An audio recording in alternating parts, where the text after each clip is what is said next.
Dahil pinanindigan mo ang pat, tatanungin na kita. Ba't ganyan? Bakit ganyan? Ay, tugtog kasi ganun din sinasabay. Loloy, loloy. Ayun na, Kuya Loloy. Mangko ka doon, mangko. Makukula. Ilan ang anak mo, Kamo? Tatlo. Yung isa kasama mo sa bahay, hindi nakakapagtrabaho dahil may karamdaman. Yung isa nasa Cavite, Opo. may pamilya May na. pamilya. Paminsan-minsan nagpapadala naman sa'yo. Opo. Yung isa mo naman ay nasa Ibang bansa. Qatar. Ang trabaho ay Domestic. domestic Military. helper.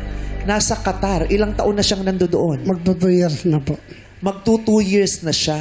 Opo. Ng ibang bayan, ang anak mo, 2 taon na ang nakakaraan, pumunta ng Qatar upang magtrabaho at makipagsapalaran. Tulad ng napakaraming Pilipino, umaalis ng Pilipinas para magtrabaho at humanap ng oportunidad sa ibang bansa. Ang mga Pilipino na gumagawa nun ay tinatawag na OFW. Tama? Yes po.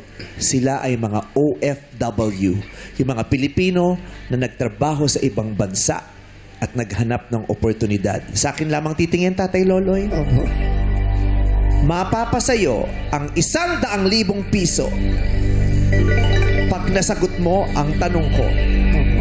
Tatay Loloy, ang tanong ko. Ano ang ibig sabihin ng OFW? Obviously, Tatay, wait lang, tatay, ha? Bibigyan kita ng pagkakataon.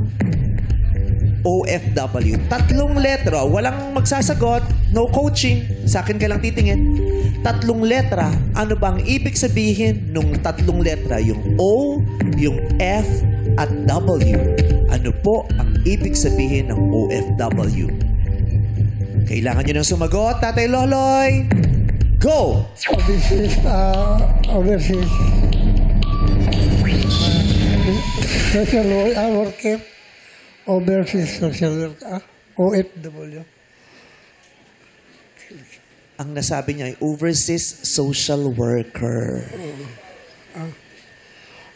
Overseas social worker ang sabi mong ibig sabihin ng OFW. Tatay Loloy, ang overseas social worker ay mali. Ang ibig sabihin po ng OFW ay Overseas Filipino Worker or Workers. Yun po, Tatay, sayang. Hindi niyo po nasagot. Hindi niyo Okay po lang maiuwi ang 100,000 pesos. Okay lang po. Okay lang po. Opo. Nalungkot po ba kayo, Tatay? Okay lang po. Hindi naman. Hindi naman. Hindi naman. Happy ka pa rin na uuwi? Happy pa po. Happy pa rin? Okay. Nasabanggit mo kanina yung anak mo ay may diferensya sa tenga.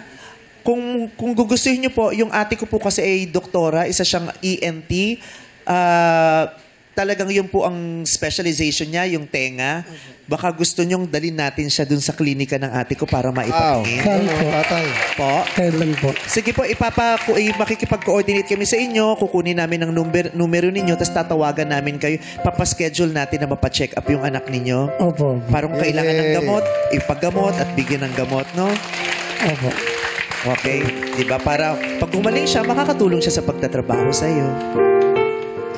Okay lang. Tama? Okay lang po. Merry Christmas, Tatay. Hey. Ayoko umuwi ka ng walang hawak-hawak na pera. Bibigyan kita ng 10,000 pesos. Yay!